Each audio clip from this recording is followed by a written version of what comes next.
sadness. Today, we call it weakness, a disorder, something to fix. But once, melancholy was something else entirely. It was mystery, it was depth, it was genius.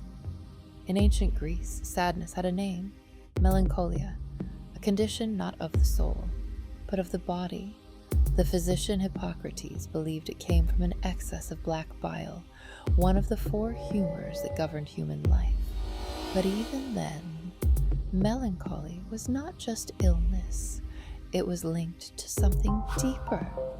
Philosophers began to notice that those who suffered most often thought the deepest. Centuries later, in the age of art and rebirth, melancholy became something almost divine. In the Renaissance, artists began to see melancholy not as a curse, but as a gift, a mark of the creative mind, a sign that one stood between worlds. To be melancholic was to be touched by genius, to feel too much, to see too far. And then came the artists, those who didn't just study melancholy, but lived inside it. Vincent van Gogh painted beauty, but wrote of unbearable loneliness. His mind burned brighter than most and paid the price.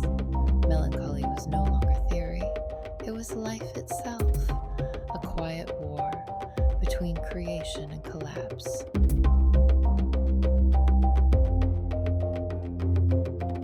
In the 18th and 19th centuries, a new idea emerged.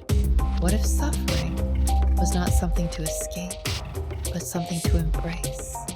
The Romantic poets believed that pain gave life meaning, that heartbreak was proof that you had truly lived. Charles Baudelaire wrote of beauty hidden in decay, of pleasure tangled with sorrow.